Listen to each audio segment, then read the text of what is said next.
Dumating ng Baguio nang wala sa plano, wala sa budget, walang damit, at walang masyadong cash, only 4,000 pesos lang. Ha? Paano yon? Ngayong araw nga, ikaarawan natin at napakadami. Alas 12 nga ng gabi ay sinurpresa nila ako. Pero ako nag-chat sa kanila, surpresa naman nila ako. What? Buti nilang tumpad sila sa usapan. Pero na-surprise pa rin ako kasi akala ko din nila gagawin. Naisip ko din naman na baka gawin kasi iniwan ko din yung pera sa table para mapambili sila ng pansit at seafood. At ayun na nga, 12 midnight na lagan nila ako ginising. Galing pang Quezon yung pinsan ko niyan. Salamat sa pagpunta kahit napilitan ka lang. Happy birthday! Ay, ikaw pala. Kinabukasan nga, Di ba ganito? biyahe na nga din kami pa Manila para mamili doon ng mga paninda at kumain doon sa mga sikat na napapanood natin sa TikTok.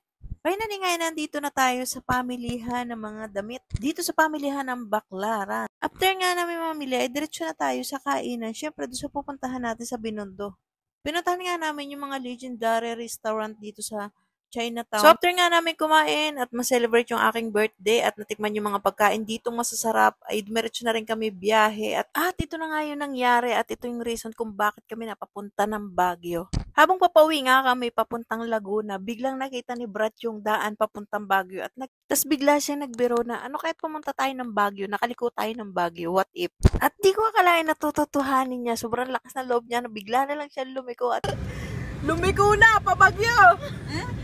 Guys, nagka-challenge ang nagkakape sa Baguio. Wow. Beroran nga na napunta sa totohanan, lakas ng trip, di ba? Sobrang kabado, 20 talaga ako dyan. Kasi bukod sa wala kaming plano, wala din kaming damit at isa pa, wala din kaming dalang cash, pare-parehas dahil na nakapamili na at wala din talagang dadalhin. Char!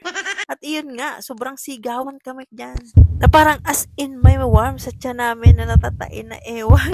Kasi kala ko talaga beroan lang talaga. At syempre hindi tayo sanay ng lakad na walang plano. Lalo na kung malayo, di ba? Tapos wala pa kaming bala. Pero dahil nga malalakas ang trip namin pag kami magkakasama, ito ang nangyari talaga. At ito na nga, habang bumiyabiyahe kami, hindi pa kami nakakalayo, medyo traffic pa, saka namin nare-realize, chinek namin yung mga wallet namin at nakita namin na only tigwa 1K na lang ang laman. So tinitingnan ko sila kung may aatras ba o wala, pero kaya pala lakas ng loob nito mga pinsan ko, meron pala silang dalang card. Wow. So, ang first goal natin ngayon ay hindi tayo maglabas ng cash. Dahil limit lang ang dala natin cash. So, yung cash natin ay pang in case lang. So, ang magiging challenge na lang sa atin ay kung a-acceptin ba yung card natin sa mga dadaanan natin. Grabing mixed emotion ng gabing yan. At ito yung mga itsura namin. Ito ang itsura ng mga nabigla.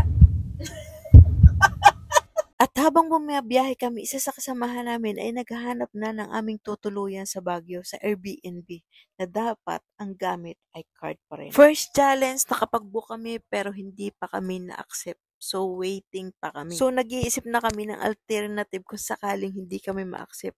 Either dumaan kami ng La Union sa pinsan ko o sa mga pamangking ko sa Pangasinan. At eto na yung second challenge. Bago kami pumasok ng SLEX, dapat makapag-gasolina kami. So, nag-stop kami sa isang gasoline station at tinanong namin sila kung tumatanggap ng card. Sabi nila, yes po. Kaya naman, nagpasalang agad kami ng full tank at ito yung nangyari. Ano yan? So, ayun na nga, biglang kabado kami dito dahil hindi in-accept yung card dito sa gasoline station. No choice, nakapaglabas kami ng cash na 1.5. Nabingi nga kami ng katahimikan dyan at nag-iisip kung aabot pa rin ba yung aming dalang cash. So, pang third challenge, ayun na papunta na kami ng SLEX. Eto na. Naisip namin na kailangan din pala ng easy trip bukod sa out. At parang ayaw nga umayon sa amin ng universe dahil ang card ko ay naiwan sa bag ko yung card ng easy trip. So, ang number ay limot ko na rin dahil sa tagal kong hindi nagbabiyahe papunta dito. So, mabuti na lang isa sa kasamahan namin ay napa-CR. Kaya naman napadaan kami dito at may nakita siyang bot na naglo-load ng mga easy trip. So, yun guys, dito kami ngayon, stop over. Nagpapakarga ng RFID. Naiwan namin ang card. Mabuti na lang dito, mabait yung nakausap namin dito. Hiningi lang niya yung plate number ko na trace yung aking card number at nakapag-load nga kami sa GCash. Mabuti na lang din talaga sa GCash namin may laman pang 800. Eto na, akala ko tapos na talaga yung challenge kasi nakapag-load na kami. Meron na kang laman yung aming easy trip. Pero ito pa pala yung isang challenge sa amin. Pagpasok namin sa auto sweep, wala palang balance yung autosweep namin. Expected namin, puro easy trip yung dadaanan, may autosweep pa pala. So, walang laman yung card namin. So, no choice na naman tayo. Maglalabas na naman tayo ng cash. Pasensya namin, mahaba pa. Ang pera namin, kunting-kunti na lang. Ito nga, smooth na yung aming biyahe at medyo kampante na yung aming isip dyan at kinantahan na nga nila ako. Happy birthday! Happy birthday, Gracia! Unti-unti na nga umaayon yung universe kasi after nito ay na-approve na rin yung ating staycation sa Baguio. So, balik tayo sa dating planhin. Pero, naisip pa rin namin na baka hindi kami pwedeng dumaan ng dahil baka hindi pa tapos, hindi kami sure kung tapos na yung daan doon. Dahil kung hindi pa tapos, sa ilog dumadaan talaga yung mga sasakyan doon at hindi namin kayang dumaan doon ngayong gabi. Kaya naman nag-decide kami na La Union pa rin ang daan namin. So isa pa to sa challenge namin yung bumuhos yung malakas na ulan. After nyan, very smooth na yung biyahe namin at tuloy-tuloy lang yung biyahe namin kahit medyo inaantok na kami dyan. Nagpalit kami ni Brat sa La Union at ako naman ang magdadrive paahon sa Baguio. Finally nga, ramdam na namin ang Baguio. Ito na yung paahon dito sa Baguio at 2 p.m. nga nakarating kami ng hotel. Sobrang salamat kasi nakarating kami ng safe. Iningatan talaga tayo kahit ang daming pagsubok sa daan. So bago kami magpahinga, lumabas muna kami para bumili ng pagkain sa 7-Eleven. Dahil sa oras na ito, yun lang ang bukas na tindahan. Kaya naman, bumaba na rin kami agad dyan para pumunta sa 7-Eleven. First floor po. Eto na nga, habang nagbabiyahe kami, napindot ng isa sa kasamahan ko itong aming kabilang pinto na nagkaroon naman ng conflict sa wiring. Kaya yung window hindi tumaas. Pero grabe, isa talaga sa masasabi ko ang Baguio, napakagandang puntahan.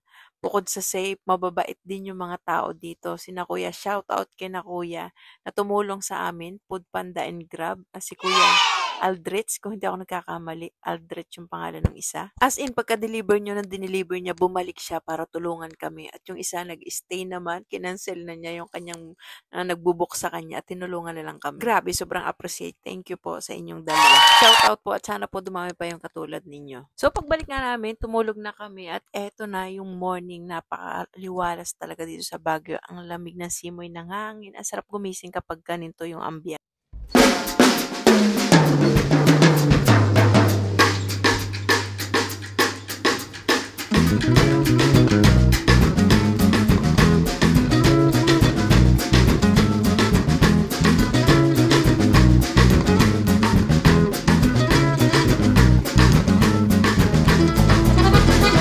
Kasama namin dyan ay nag-movie marathon nga muna kami at habang nag-online.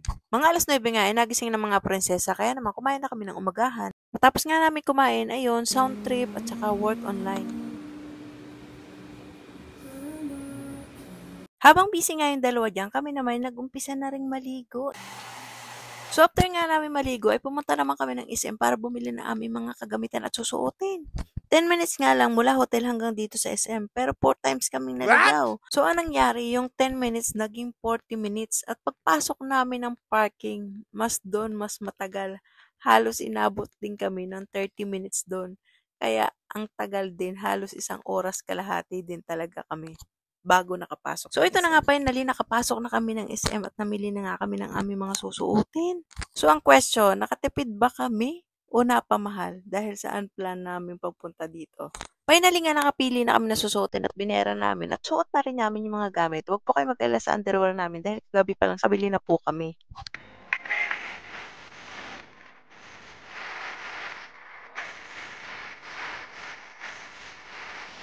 At after nga namin yan magbihis ay kumain naman kami at nag-stay kami dito sa SM. After nga namin mag-live at kumain ay umakyat naman kami dito sa napakalawak nilang view deck. Ninamnam namin yung malakas na hangin dito sa taas. At alam nyo ba guys, dito lang yung SM na walang aircon. Syempre napakalamig naman talaga dito sa Baguio. Parang sa akin, masarap talagang pumunta talaga dito sa Baguio. Alam mo yun, nakakawala talaga ng stress. Hindi ko alam kung bakit, pero siguro dahil sa lamig, Mga pang-3 beses ko na rin pumunta dito. Pero kahit 3 beses na ako pumunta dito, grabe naliligaw pa rin ako sa daan dito. Sinasanay ko na nga sarili ko dito kahit nagligaw-ligaw ako. Kasi malay mo balang araw ay bigyan tayo ng bahay dito. Di okay lang, magiging kabisado din natin ang daan dito. After nga namin mag-isa, may biyahe naman kami papuntang Igorot Kingdom. At bago nga kami bumiyahe, nagkaroon muna ng konting orientation. Hi guys, orientation muna bago lumabas. Kami nga tiyan ngayon nagkaroon ng kaunting orientation dahil nga kanina nagkakagulo kami sa daan dahil kakadaligaw-ligaw na kami, nagkakainitan na. Ang punta nga namin mga tiyang dito, kung napanood yung unang vlog ko, ay talagang nag-commute lang kami dahil yung sasakyan namin, hinayaan lang namin nakapark doon sa aming staycation. Kaya naman walang nangyaring ligaw-ligaw. Ngayon kasi gusto namin magsasakyan kasi nga para iwas hassle, yung pala mas hassle. Kaya na din nga mga tiyang, nakarating na tayo dito sa Igorot Kingdom at mag-i-entrance fee lang kayo dito, lalagyan kayo ng thumb mark, katunayan na nagbayad kayo. So, sa entrance fee nga pala mga tiyang, 100 pesos per person. So, 100 pesos, only access ka na dito sa malawak na Igorot Kingdom. So, more on view and pictures ang mapapala mo dito sa Igorot Kingdom. Napakaganda ng mga pagkagawa na structure ng kanilang Igorot Kingdom. Marami ka nga rin makikita ditong estatwa na animo yung mga traditional na mga ninuno noon pa. At maganda nga lang din kasi para ka rin nasa ibang bansa, iisipin mo talaga nasa ibang bansa ka. Lalo na pag nasa taas ka kasi bigla-bigla na lang babagsak yung pags. Pag akit namin dyan, wala pang masyadong pags. Taas na kami sa pinakataas, biglang bumagsak na napakalamig nitong pags na to. Mas maganda pala pumunta dito mga tiyang, yung ganitong hapon kasi talaga kanina pagpasok namin, wala pa talaga yung mapags na yan. After 20 minutes nga, ayan na, bigla-bigla na lang bumagsak na anong lamig, nadampi sa iyong balat na parang mambasa. Hello, welcome to Kingdom Stone ng Baguio So, after City. nga nating namnamin itong Igorot Kingdom, ay hindi natin kalilimutan tikman ang kanilang pinagmamalaking produkto na taho na may strawberry. Ang sarap niyan, mga tiyang, grabe. Sa halagang 50 pesos nga, sulit-sulit ka na dyan dahil yan ay may strawberry pa nga. After nga dyan mga tiyang, ay kami naman ay bumiyahe na papuntang Pangasinan at dadaanan natin ang Kinon Road. Grabe. Hindi namin to nadaanan nung gabi dahil nga ang isip namin ay hindi pa tapos itong kalsada. Ngayon lang ako dito kat nakadaan. Nakailang bagyo na ako. Motor, Hindi nga ako sakay sa inyo. Ay, oo nga pala. Yan, hindi ngayon lang po nakadaan ito. Ay, sa layon. Hindi ko po ba sanay sa layon? Ay, may layon! Nakita nyo na ba ang layon na nagsasalita? Videoin mo yun. Kasi diyan galing naman. I-zoom in mo. Ang ganda nga ng tanawin mga tiyang dito sa Kinon Road. Pero na at the same time, nakakatakot din siya kasi nga sobrang palusong at saka lalo na ngayong maulan talaga. Ingat-ingat lang sa mga nagbabiyahe na papuntang Baguio at palabas ng Baguio dahil sobrang maulan talaga. Paglabas nga natin ng Pangasinan, dadaanan natin yung alaga nating bata doon na nagbabakasyon. After nga namin ma-pick up ay nag-stop over muna kami dito sa murang samgyupsalan dito sa Pangasinan. Ay, wari ko na may lugi sa amin at kami na mayanong lalaki ng kain ng time na wari ko may mga gutom ba. So after nga niya, Laguna na kami at dito nagtatapos ang aming video. Grabe, roller coaster emotion itong araw na ito. Masasabi ko talagang roller coaster kasi kinabahan ako, na-surprise, na-happy, na-stress, napagod, at naging success, nabusog, na gutom.